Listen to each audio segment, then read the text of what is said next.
Assalamualaikum warahmatullahi wabarakatuh. Selamat Waalaikumsalam. datang di podcast Futur. Dimanapun teman-teman berada, semoga sehat. Dengan saya Winaris Bagus Prayoga sebagai host di podcast kali ini. Dan di podcast kali ini kita kedatangan dua teman yang akan membahas ekonomi di Indonesia sebelum pandemi sampai pandemi saat ini. Nah, mungkin bisa dikenalin nih ke penonton teman-teman. Boleh nih, siapa dulu? Saudara Ahmad duluan deh. Oke, perkenalkan nama saya Ahmad Priyamada. Saya asal dari Klaten, Jawa Tengah. Saya kuliah di AK Bogor, jurusan pengelolaan limbah industri. Sekian. Oke, lanjut ke teman satunya nih. Ya, perkenalkan nama saya Muhammad Hilmi Hibatullah. Saya berasal dari Tangerang, Banten. Saya juga berkuliah sama seperti Saudara Ahmad di Politeknik AK Bogor, jurusan pengolahan limbah industri. Oke, terima kasih teman-teman. Nah, kita sudah kedatangan dari Klaten dan Tangerang nih. Nah, kita ke Klaten dulu nih. Gimana kabarnya Mas Ahmad nih? Alhamdulillah, baik-baik saja. Alhamdulillah. Kalau Klaten, gimana Mas cuaca hari ini nih? Kalau Klaten ya hari sekarang ini dingin, Mas. Jadi biasanya kan kalau di sini panas, terus sampai hidupin kipas angin gitu. Sekarang malah dingin, udah pancaroba gitu, Mas. Hujan, kadang enggak gitu. Iya, gitu, kurang lebih. Oh iya, siap. Makasih Mas. Nah, Sama-sama. kita ke Tangerang. Gimana kabar Mas Ibat? Alhamdulillah baik-baik saja. Sudah sampai kan ntar lagi mau offline nih, kita harus jaga kesehatan selalu. Oke. Untuk Tangerang hari ini gimana Mas cuacanya?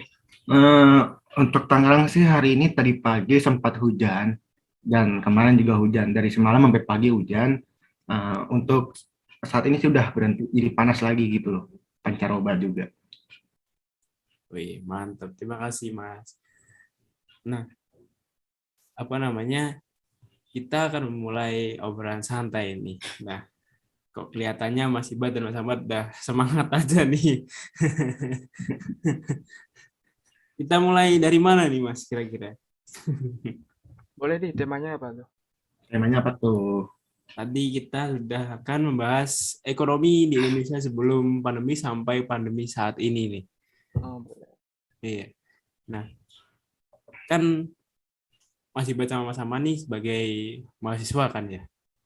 Ini ada sedikit pembukaan aja nih, santai.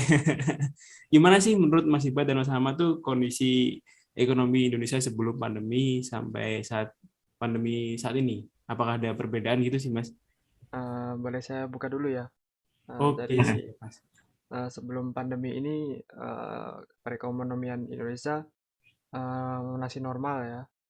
Eh, Kalau dibandingkan dengan sekarang, maksudnya dibandingkan dengan setelah pandemi udah berbeda jauh. Apalagi pas lagi awal-awal pandemi itu. eh, Masyarakat Indonesia banyak yang panik, terus perekonomiannya tahu-tahu anjlok gitu. Begitu saja. Gimana Mas Imat, Pak, pendapatnya? Iya sih, menurut saya juga seperti itu. Yang awalnya kita serba apa ya? Walaupun eh, sebelum pandemi juga kan, ekonomi masih bisa stabil juga, udah stabil. Tapi setelah pandemi tiba-tiba anjlok, pada bingung. eh, Tiba-tiba banyak yang dari segi ekonomi kan para masyarakat kita tuh kan bekerja. Nah, banyak yang di PHK, banyak yang gulung tikar usahanya seperti itu sih. Jadi cukup berimpact dan berdampak besar hingga saat ini. Seperti Iya, itu. saya setuju dengan Mas Ibat. Oh, jadi seperti itu ya. Jadi eh, yang sebelumnya pandemi itu kayak fine-fine aja, tiba-tiba langsung anjlok Iya, gitu pas ya, Mas. pas Iya. awalannya itu langsung anjlok lah. Bisa Iya. dibilang kayak gitu. Tidak terduga ya, Mas ya. Belum siap. Iya, belum siap. Nah, apa namanya kan gara-gara belum siap itu pasti membuat suatu indikator yang membuat ekonomi turun. Nah, penyebab apa sih Mas yang membuat turun tuh sebenarnya? Izin membuka ya, izin masuk, izin masuk. indikatornya ya seperti apa namanya, virus tersebut datang gitu loh. Virus tersebut itu datang membuat orang tidak bisa berkerumun atau berkegiatan eh, dari jarak dekat antara satu orang dan satu orang dan orang lainnya. Nah, itu juga bisa mengakibatkan membatasi mobilitas masyarakat kita untuk bekerja atau memenuhi kebutuhan perekonomian. Seperti itu sih. Gimana kalau menurut Mas Ahmad? Kurang lebih kalau saya sih sama dengan Bang Ibat ya, pedagang-pedagang yang biasanya ngider di depan rumah tiba-tiba udah nggak ada gitu kan. Iya, benar. Terus yang yang jualan offline itu nggak bisa kemana-mana gitu, cuma benar-benar terbatas, dan penghasilan mereka dari 100% turun hingga sampai cuma 20% atau 10%, bahkan sampai seperti itu. Separahnya seperti itu. Bahkan saking parahnya, karena efek pandemi ini ada juga beberapa usaha, apalagi di usaha di bidang kuliner ataupun di bidang lainnya tuh yang sampai gulung tikar atau tutup karena biaya operasional yang besar tidak sebanding dengan omset yang dihasilkan. Iya, makin dikit orang yang beli ya. Iya, mungkin dikit. Oh iya. Nah, tadi kan seperti itu ya Mas, indikator penyebab keanjlokan ekonomi itu salah satunya seperti itu ya Mas. Nah, tadi kan Mas Ibadan bilang kayak omset atau modal. Nah, kalau bicara tentang modal itu misalkan ada suatu komunitas atau masyarakat tidak punya modal nih mau membuka usaha tuh gimana Mas kira-kira solusinya tuh? Menurut saya sih karena apa ya, pemerintah itu juga sudah menyiapkan suatu program untuk mengatasi hal tersebut. Salah satunya mungkin yang saya tahu ya, bantuan UMKM, bantuan modal, dan juga kartu prakerja.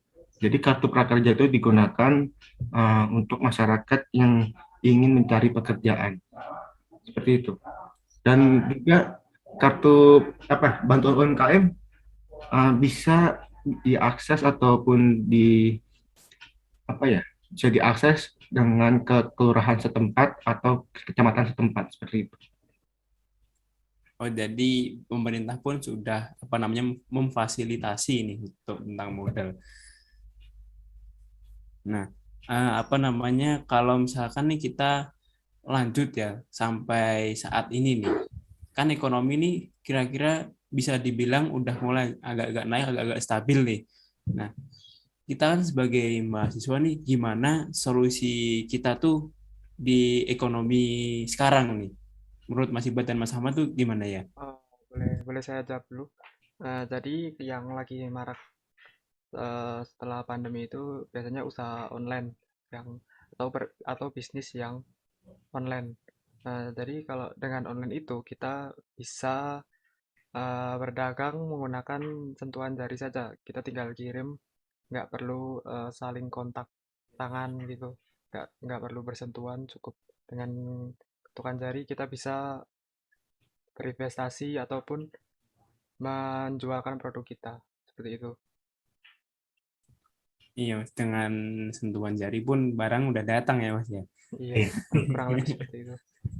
Tinggal bayarnya aja nih. Kalau menurut Mas Ibat gimana nih? Menurut saya sih zaman sekarang bagus, momentum yang bagus untuk generasi muda seperti kita kita ini para mahasiswa untuk melek terhadap teknologi atau apa ya respon terhadap perkembangan teknologi. Nah, contohnya untuk bidang usaha sendiri kan seperti yang tadi Saudara Ahmad sudah katakan bahwa zaman sekarang tuh serba online, serba digital, serba semua dilakukan dari rumah. Nah, oleh karena itu kita kan karena serba online kita tuh harus melihat teknologi gitu loh. Kita tidak ketinggalan perkembangan teknologi. Seperti itu sih. Ya, Jadi ya nggak gaptek. nggak gaptek gitu loh, nggak tiba-tiba kok apa ini gimana caranya nih bla bla bla bla seperti Gimana itu. caranya jual beli ini gini ya. Nah, Dan Nah iya, juga menurut saya kalau jualan online itu eh, efektif ya, karena bisa menjangkau seluruh wilayah yang istilahnya yang jarak jauh maupun jarak dekat gitu loh, tanpa iya, harus kita datang ke lokasinya. Seperti itu. betul, betul, Iya, dan betul, juga betul. sekarang ini juga lebih aman ya. Gak kayak Iya, iya. online yang dulu. Banyak kasus penipuan kayak gimana. Nah, ya Jadi sekarang kalau tuh udah makin berkembang sistem teknologinya, pengamanannya untuk kegiatan online tersebut. Iya, Gitu. betul, Mas. Seperti yang bilang Mas Ahmad tadi kan kalau dulu yang platform online kan banyak penipuan tuh, misalkan kita beli apa yang datang apa. Iya, Ya, banyak itu. banyak banget kasus yang kayak gitu, kayak kita dari fotonya nih, foto produknya nih, wah menarik nih, bagus gitu deskripsinya. Saat datang, wah Isong. langsung banget gitu. Kadang-kadang bendanya juga lain, barangnya juga lain seperti itu Iya. loh. Bisa aja ya Mas dari zaman dulu itu. Iya. Nah,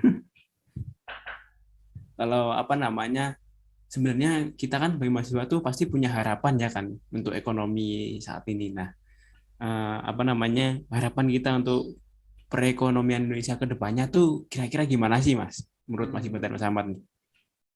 oke, kalau saya sih singkatnya ingin Indonesia tuh perekonomiannya lebih maju lagi, udah bisa menyeimbangi dengan negara lain agar mata uang kita tidak terpuruk. Masa pas dolar naik, rupiah ikut anjlok, kan nggak lucu gitu ya. Waduh. Ya, ya kita bisa mewujudkan hal tersebut dimulai dari kita sendiri ya kan. Kalau kita bisa mengolah perekonomian, ya kita juga bisa memajukan perekonomian di Indonesia, kurang lebih seperti itu. Woi, makasih Mas Ahmad ya, harapannya seperti itu. Kalau Mas Iban nih gimana nih? Harapan saya sih, karena semakin hari, semakin tahun, semakin uh, perkembangan zaman pesat itu, pasti kita masyarakat Indonesia sendiri khususnya mahasiswa ini menginginkan apa ya, uh, sebuah produk Indonesia itu bisa dibanggakan di negeri sendiri serta bisa diekspor dengan ke negara lain. Jadi itu bisa berimpact besar terhadap perekonomian di Indonesia seperti itu sih. Nah, ya setuju. Iya, Cintai, jadi cintai produk dengan Indonesia. seiringnya perkembangan zaman, kita tuh harus meningkatkan kualitas produk yang dihasilkan. Jangan stuck, jangan stuck di produk tersebut aja. Kita harus Ya, kreatif, inovatif, serta meningkatkan kualitas produk, nyaman dipakai dan segala macam. Seperti itu. Oh, gitu ya Mas ya. Jadi kita buka apa namanya kayak lapangan pekerjaan atau usaha itu yang kreatif, Nah, inovatif gitu ya. iya. Kita juga harus sebagai pelopor untuk membuka lapangan pekerjaan baru. Jangan Oh, mau kita jadi pegawai terus. Masa kita ya, waduh. dari masa ya bos. Ya. kan? Iya Iya. kan, jadi masa kita sebagai uh, manusia atau penggerak bangsa, masa pengennya jadi pegawai terus. Kita tuh harus menciptakan lapangan pekerjaan, menciptakan pekerjaan baru bagi masyarakat Indonesia yang Ya, dan bisa. menurunkan tingkat pengangguran di Indonesia seperti Oh itu. iya. Bisa itu Mas ya. Bertekad banget nih Mas Iban nih. Amin. Semoga aja semuanya kesampaian ya, niat kita masing-masing. Amin. Amin. Oke. Nah, apa namanya, kita juga kan sebagai mahasiswa tuh kita tuh perlu aksi ya Mas. Maksudnya tuh aksi dalam di bidang ekonomi yang kita bahas ini. Nah, kira-kira aksi apa sih Mas yang membuat atau menggerakkan supaya ekonomi Indonesia itu juga naik gitu dari aksi kita gitu. Apa perlu mengedukasi atau gimana gitu Mas? Izin menanggapi ya. Eh, Oke, siap Mas. Pertama dari kitanya sendiri. Apabila kita ingin berwirausaha atau membuka pekerjaan yang baru atau mungkin meningkatkan perekonomian, itu kita pertama harus perlu niat. Jika tidak akan niat, kegiatan tersebut tidak akan berjalan. Semua itu berawal dari niat. Seperti itu aja sih untuk saya. Gimana untuk Mas Ahmad? Untuk perekonomian Indonesia, sebagai mahasiswa kita bisa mulai dengan, iya benar, kayak yang Mas Hibat bilang tadi, kita harus niat. Terus yang kedua, kita harus merencanakan terlebih dahulu. Kita harus merencanakan usaha apa yang kita jual, atau mungkin kita ingin berwirausaha. ingin buka lowongan yang baru gitu. Terus jangan lupa untuk menerapkan analisis SWOT, yaitu strength, weakness, Weakness, opportunity, and yang terakhir apa Mas? Threat traits, ya. Ya, iya traits. Oh threat ya. itu jangan sampai lupa pokoknya. Dan yang terakhir, kalau bisa sih kita bisa meningkatkan usaha kita dengan mengajarkannya dengan orang lain. Misalnya kita punya usaha tempe nih. Usaha Iya. tempe kalau bisa kita ajarkan ilmunya kepada orang lain biar nggak Iya, di kita doang gitu.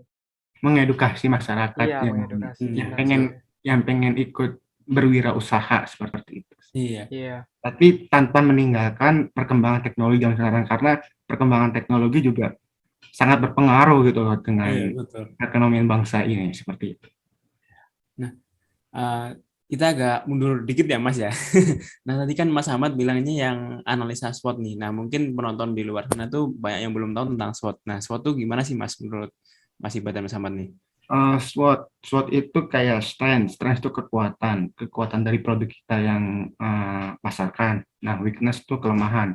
Nah, kelemahan apa sih kelemahan yang uh, terdapat dalam produk kita? Nah, itu kita pelajari atau kita analisa dan untuk meminimalisir weakness dalam produk kita seperti itu. Menurut Mas Ahmad, SWOT apa lagi ya? terus ada opportunity yaitu kalau kayak semacam peluang gitu. Jadi usaha usaha kita itu ada peluangnya. Misalnya kalau orang lain yang di daerah sini udah pada jualan tempe, masa kita mau jualan tempe ya Nih, nggak nggak srek dong gitu. iya. Harus Kita harus jualan yang lain yang lebih Iya. kreatif. menciptakan produk baru yang lain. Iya, Hmm. untuk mendapatkan peluang. Terus yang terakhir itu threat atau ancaman. Ancaman itu bisa dari luar atau dari dalam. Kalau dari luar itu biasanya dari pesaing lain atau pedagang lain, pengusaha lain. Kita harus bersaing dengan itu. Terus ancaman dari dalam itu biasanya kayak apa ya, produk kita sendiri seperti itu. Oh, itu ya Mas ya. Nah, tadi kan kalau misalkan kita sebagai masyarakat nih. Nah, kita udah membuka usaha yang dibilang Mas Ahmad ini misalkan tempe, tapi kita juga mengajarkan usaha tempe ini ke tetangga kita. Nah, Benar apakah sekali. itu akan mengindikasi suatu ancaman juga, Mas? Atau bersaing gitu? Eh, Em, saya sih izin menanggapi dulu ya sebentar. ya, Oke, siap. Untuk pendapat sih, yang namanya kita berbagi, mengedukasi kepada masyarakat tuh tidak akan menimbulkan ancaman. Oh, Karena kita tuh niatnya tuh sama-sama membangun, iya. sama-sama eh, untuk berubah ke arah yang lebih baik gitu loh. Jadi nggak akan ada yang namanya ancaman seperti itu sih, kecuali itu ancamannya eh, dari luar, kayak dari pihak luar gitu loh, Oh, seperti iya, itu. betul. Karena ini kan konteksnya masyarakat masyarakat lokal ya yang kita edukasi seperti itu. Iya, itu ya, Mas ya. kalau Nah, menurut saya sih mungkin gimana? bisa, mungkin bisa karena misalnya kita mengajarkan cara buat keripik tempe. Terus yang kita ajarkan itu keripik tempe biasa ya. Terus mereka ingin berusaha kreatif dengan cara menambahkan bumbu atau menambahkan perisa gitu. Ya kita bisa saja. Tapi kita jangan kalah kreatif dengan usahanya. Itu kita juga ikut mengembangkan sendiri usaha kita yang Iya. sudah kita jalani seperti itu. Jadi bisa dibilang kita bersaing dengan sehat ya, Mas ya. Iya, benar sekali. Iya. Dan Nah, memiliki kreatif tujuan ya. ke arah yang lebih baik. Iya. Nah, kita udah dapat banyak nih teman-teman ilmu yang dapat dari teman-teman kita nih, mulai dari kondisi sebelum pandemi sampai pandemi berjalan sampai saat ini nih, dan ekonomi yang dari awalnya mulai ambruk turun anjlok, banyak yang gulung tikar usaha-usaha sampai udah naik gara-gara masyarakat pun mau apa namanya berkembang juga ya Mas ya, gara-gara teknologi masyarakat pun ikut tuh apa namanya berpartisipasi ya Mas ya di Berperan aktif. teknologi. Iya. Nah, dan apa namanya untuk sektor ekonomi itu di masa pandemi ini apakah ada sangkut pautnya dengan pendidikan di Indonesia sih, Mas? izin menanggapi ya. Iya. Untuk pendidikan sih sangkut pautan ekonomi itu ada. Contohnya mungkin dari pedagang kaki lima yang emang marketnya itu anak-anak sekolah, jadi berharap juga sektor-sektor lainnya di bidang pekerjaan maupun di bidang kantor, perkantoran dan bidang pendidikan sekolah itu bisa tatap muka secara langsung atau offline, bisa dan menimbulkan pedagang itu tuh ada marketnya kembali gitu loh, yang sebelumnya hilang menjadi ada lagi seperti itu. Ya, kalau menurut saya juga sama seperti Mas Ibat, pendidikan dengan ekonomi itu saling berhubungan dan Mm-mm. saling memengaruhi satu sama lain. Jadi kalau semisal sekolahnya tutup, pedagangnya udah nggak jual di situ. Oh iya, betul juga Mas ya. Juga bersangkut pautan ya sektor ekonomi dan pendidikan di Indonesia ini ya. Nah, oke Mas, terima kasih. Kita sudah ngobrol jauh juga nih sampai di sini. Iya. Oke. Nah, sekali lagi terima kasih untuk Mas Ahmad dan Mas Ibat yang sudah mau Sama-sama. datang ke podcast Sama-sama. Futur kali ini. Terima kasih juga Mas Ibat dan Mas Ahmad yang sudah menyampaikan sedikit ilmu kepada penonton yang lain yang belum tahu tentang apa yang telah terjadi misalkan di Indonesia ini saat ini. Oke, Mas. Oke, kita bisa tutup aja nih Mas ya. Silahkan. Oke, terima kasih. Oke, Dadah. sekian dari podcast Futur kali ini. Semoga ilmu yang disampaikan bermanfaat dan terima kasih yang sudah menonton. Wassalamualaikum warahmatullahi wabarakatuh. Podcast Futur ditutup. Sama-sama.